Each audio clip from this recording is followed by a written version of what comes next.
यह कथा रामायण काल की है, जहां एक साधक ने वर तो मांगे, मगर अपने ही वरदान के जाल में खुद फंस गया। क्या थी उसकी सबसे बड़ी भूल? जानिए पूरी कहानी। घने वनों से घिरा चंपकारण्य, वहीं वर्षों तक वनवासियों के बीच ऋषियों के आश्रमों में मर्यादा पुरुषोत्तम श्री राम निवास करते थे। उस वन में एक सिद्ध तपस्वी भी रहते थे, महर्षि अरण्यानंद, जिनके शिष्य थे महान योगी विष्णुदेव और ऋषि। विष्णुदेव ने लगभग 50 वर्षों तक योग, वैराग्य और आत्मज्ञान की शिक्षा दी थी।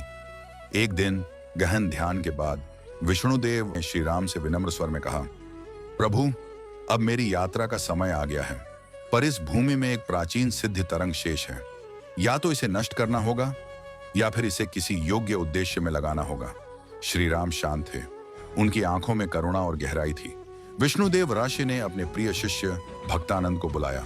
धीमे स्वर में सावधानी से उन्होंने 2 मंत्र बताए।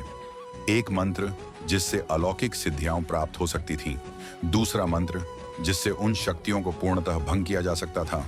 पुत्र ऋषि बोले, मेरे गुरु और उनके गुरु भी इन सिद्धियों को पा सकते थे, पर उन्होंने त्याग चुना।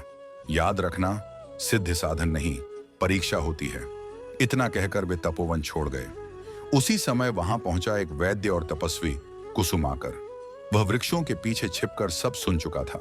उसने भक्तानंद से कहा, यदि इतनी शक्ति है तो उसे नष्ट करना मूर्खता है, उससे तो संसार का भला हो सकता है। भक्तानंद मुस्कुराए।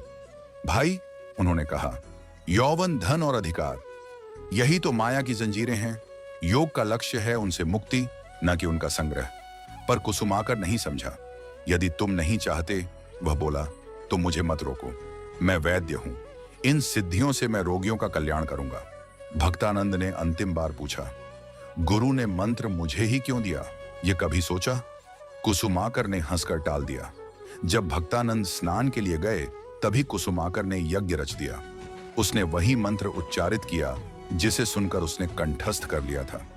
कुछ ही क्षणों में आकाश कांप उठा। यज्ञ सफल हुआ। गर्व से भरकर कुसुमाकर बोला, मैंने 3 वर मांगे हैं।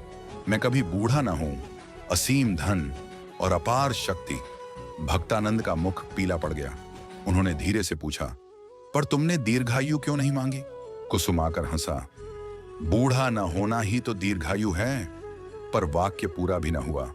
उसका शरीर भूमि पर गिर पड़ा। प्राण क्षण भर में निकल गए। उस क्षण श्री राम वहां आए।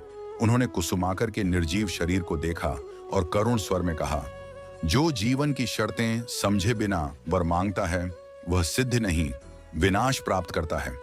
फिर श्री राम ने भक्तानंद को आदेश दिया, इस भूमि की शक्ति को भंग कर दो, क्योंकि बिना विवेक की सिद्ध संसार के लिए अभिशाप होती है। भक्तानंद ने दूसरा मंत्र जपा। वन शांत हो गया।